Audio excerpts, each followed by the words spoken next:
Hi, everybody. Charles Hoskinson here, live from warm, sunny Colorado. Always warm, always sunny, sometimes Colorado. And I got my Massey Ferguson hat on. I'll take that off. See, my hair's all messed up. One of these days, I'm going to lose all that hair. It's a rough day today, isn't it? Markets are terrible, down 20% for most people. And every now and then I talk about price. I rarely do. But in general, let's talk about the macro. Crypto is a unique phenomena. It's a unique thing. And these are crazy times. I remember just a few months back when coronavirus first came out, and we saw basically everything just bottom out. Everybody went crazy. They went to cash. All asset classes just went to hell in a handbasket. And I did a video and I said, guys, our best days are ahead of us as an ecosystem and as an industry. And what happened? Everything got better over time. People started getting more optimistic. The reality is that we are seeing an old industry die right now, the legacy financial system. I just read Biden's tax plan. He wants to treat capital gains as ordinary income and put another 12.5% on top of that and all this stuff. And at the end of the day, all these new taxes amount to $1 trillion or so extra dollars, I think, per year in income. Take 6 years from them to make back what they printed out of thin air for coronavirus and are willing to print again, which begs the question, why do we even pay taxes anymore if we can just print money out of thin air? And we have a whole movement of people, the AOC crowd, wake up every day and they say modern monetary theory. The actual supply doesn't matter. All that matters is how much can we print and get away with it. This is where we're at as an economy right now. And globally speaking, a lot of other nations agree with this. So given that the whole world, the leadership of the world, is talking about negative interest rates, they're talking about predatory financial systems, hyperinflation, just print money, modern monetary theory, just print as much cash as you want. And we look to the cryptocurrency industry, and God, we got a lot of problems. I think this collapse is probably because one of the most prominent exchanges in South Korea got hit. They got shut down by the South Korean government. And they, at one time, were responsible for a big part of the kimchi premium. And you know what? Korean government might shut down a few more Korean exchanges. And usually the market bakes these things in. We got crazy yield farming, weird stuff going on in the DeFi space. All these other local events, and they're blips. They don't really matter that much, just like Corona in the long term won't matter too much in terms of the markets. What matters is the trend, and where are we going? I had a meeting with some people this morning, and we talked about revolutionizing the healthcare industry and getting things better in terms of supply chains. I had another meeting with a soon-to-be former Wyoming state representative about how we're going to get governments to adopt blockchain technology. I talk every day to governors, heads of state, congressmen, senators, mayors of cities, sometimes very large cities with millions of people, and they all say the same thing. We need help. We need solutions. We're damn tired of the way that the old system is running. And you know what? If we don't solve it, a lot of people are going to get hurt or continue to be hurt. The common theme that we all have is no one's happy. Look at the Black Lives Matter protests. Taking their philosophy of the organization aside, the rank and file people are there not because they love Marxism. They're there because they're unhappy with the way society is. And why shouldn't they be? When my grandfather got his first job on my mom's side out of the Korean War, he was a lineman. And he made enough money from that job to have 7 kids and have his wife stay at home. No college degree, fresh out of high school, fresh out of Marine demolitions, and a lineman, 5 boys and 2 girls. And he could take care of that family and save money every month, have a car and a house. And that was his standard of living. How many people in the middle class today in the United States, or Europe for that matter, have the ability on a single person's salary to raise 7 children and have the wife or the husband stay at home? How many people? Not many. Why? Because our monetary system has failed us. The inflationary policy has created a situation where the Jeff Bezoses can have $200 billion and make windfall profits every year, regardless of how bad the economy is. And the everyday people, they don't get a pay increase. In a lot of cases, they don't even get to keep their job. And their money deteriorates in value a lot more than 3% per year.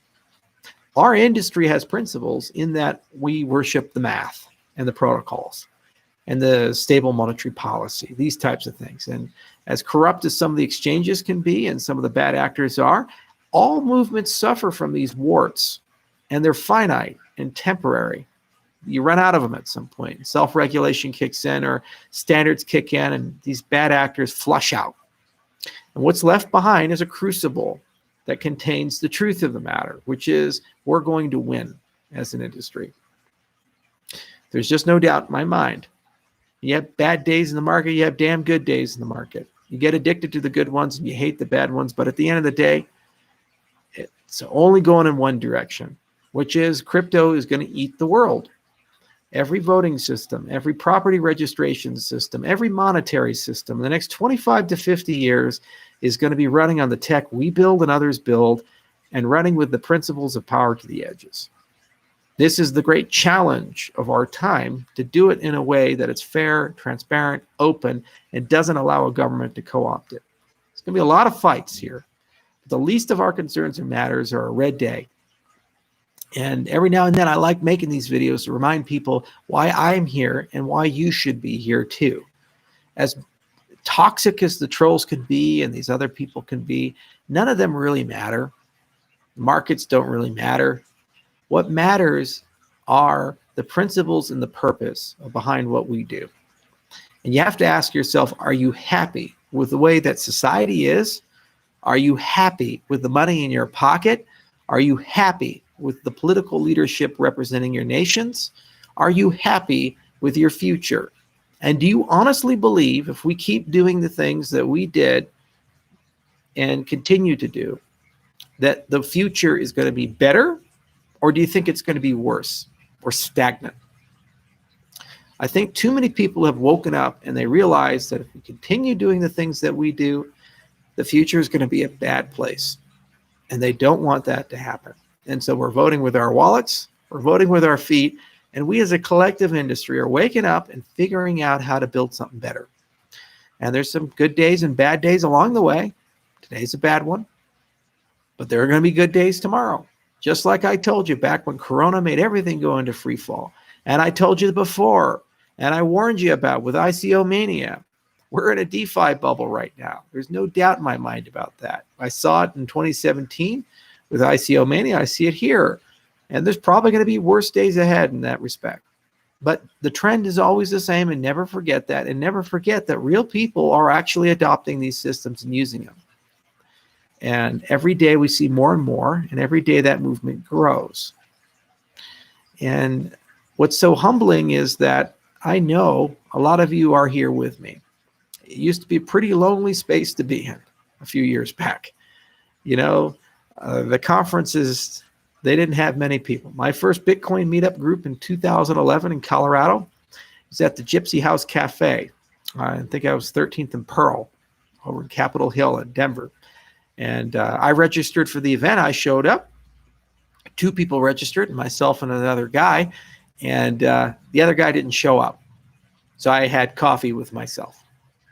Compare that with the Shelley Summit that we had in July of 2020.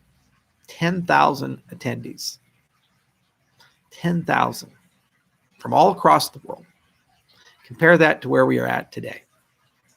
Just 9 years later. Pretty amazing if you think about it, how fast things have grown and how many fertile, beautiful ideas exist in this industry and what this industry is doing for the world as a whole. And that is why we're going to win. Because at the end of the day, who can argue against freedom? Who can argue against liberty? Who can argue against putting people in control? The only way you can is when you believe people are stupid, people are evil, people are incapable. And I suppose that's a philosophical difference between those who currently lead and the people who want to replace them. The people in charge right now of the world, the big banks, the Fortune 500 companies, the media, Hollywood, these things, they're very cynical people who believe in the worst in us.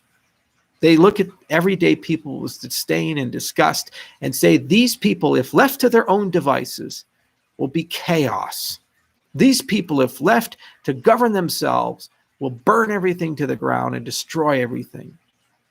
And every single time I have ever seen a bad event happen, what the news doesn't show you and what those people don't talk about is how we come together and help each other out.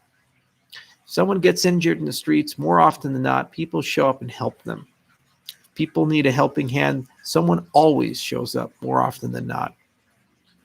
And this is no different. I don't believe the political process is effective anymore in any modern democracy. They've all been co-opted. Perhaps they always were. But what I do believe is that we can come together and change things economically, which is what we're doing. And it's messy. Building our own money is messy. Building our own industry is messy. We make a lot of mistakes along the way. We lose a lot along the way. We collect some scars too while we're at it. But progress every year keeps being made. The technology every year keeps getting better. Today, right here, right now, provably secure proof of stake protocols are in circulation. They were a fantasy 5 years ago. Now they're a fact of life. Today, right here, right now, snarks have evolved by an order of magnitude in every category, from validation time to efficiency to proof size, in all favorable ways, which opens up all kinds of new applications and scalability and privacy. Today, right here, right now, layer 2 protocols are more advanced than they have ever been in our industry's history, giving us the ability to build payment systems that scale to billions of people. Today, right here, right now, we are seeing massive innovations in governance and a fertile environment for things like approval voting, threshold voting, preference voting, quadratic voting, that will enable us to build all kinds of new treasuries and governance systems that eventually will scale to nation states. As the politicians of today argue whether the post office can properly count paper ballots that people mail, we are building voting systems with state-of-the-art cryptography, living on phones where you can vote with just a tap of a button and enjoy more security than we have ever imagined before. That is the future. This movement is enabling humanity. Money flowing at the speed of thought, and the speed of thought making new money. How can you compete with that? You can't, unless you bring people down with cynicism and disdain. And ultimately, what competing vision do they offer? That y'all should be in chains, that we should just be wage slaves. We should just accept that every year our money deteriorates in value, that we should just accept that the rich will get richer, the poor get poorer, and every now and then they throw us table scraps. And when we get real angry, they usurp the movements and then install their own leadership to basically take those movements from us, as we've seen so many times before, and we will see again. I'm sorry, that's not a road I want to walk down, and I'm willing to ride rocky waters, crazy markets, crazy people, and unlimited FUD and trolling. But I will never apologize for believing in the best in people, and I will never apologize for believing that if only we give everyone around us the tools to save themselves and society, that they can do it. They don't need great leaders and charisma. No one needs someone to tell them what to do. We all know what to do. We all know how to make the world a better place. We just have to be trusted enough to do it ourselves. And you know what? For the first time ever, we did with Bitcoin. And then we did it again with Ethereum. And now we're doing it again with Cardano. And we as a movement will continue to do it. So I believe our best days are ahead of us. And every day I wake up and there's more people marching with me in that respect. And one day it'll be millions. And one day it'll be billions. And then one day all those cynics will be gone, replaced with optimists who once again believe that tomorrow is going to be better than today, and that we're going to leave the world just a little bit better than the way we found it. So every now and then on a tough day, I like making a little message and letting you guys all know it's going to be better. And you know what? It will be. Just have to have faith that it will be. So hold the line, hold strong, and have faith in each other. And go do something, build something, start something. Got a lot of podcasts on the way. A lot of things coming down the pipe for the DC Fund. A lot of opportunities to actually innovate. Multi-assets are coming soon. Plutus is coming soon. Guys are going to be able to build a lot. Start thinking today. What's the business plan? What would you like to change, small or large? You don't complain about voting, change voting. In your own organization, maybe you belong to a club, do a blockchain-based voting system. Maybe you have some political influence. Have a primary, Democrat or Republican, or your local primary in your country for selecting candidates done with blockchain-based voting. Maybe you want to build a new financial product. Think about it. Figure it out. There's so much there. It's all there. It's ready to go. It's for you to take and build and innovate with. Every day I wake up, I try to make the platforms better. I try to push the technology a little further along. I try to hire great people and bring them into our industry. Cardano brought the Haskell industry into the cryptocurrency space. Cardano brought a lot of academics who had never thought about cryptocurrencies into the cryptocurrency space, and we made our problems their problems. And as a consequence, they started solving them in ways we could have never done before. But most importantly, Cardano brought a lot of you into the cryptocurrency space. And you never thought you'd have this level of control and freedom over the fabric of society in the direction of the human race. Don't let that slip through your fingers. Figure out what you want to do with that superpower. Might be small, might be big. I dreamed big. You can dream big too. Even if you want to just dream small, every person counts. Every action counts up to the hill. Y'all matter to me and to each other. And we're all in this together. Never forget that. So, hard day, rough day. Tomorrow will be a better one. And the day after will even be better. See you guys soon. Take care.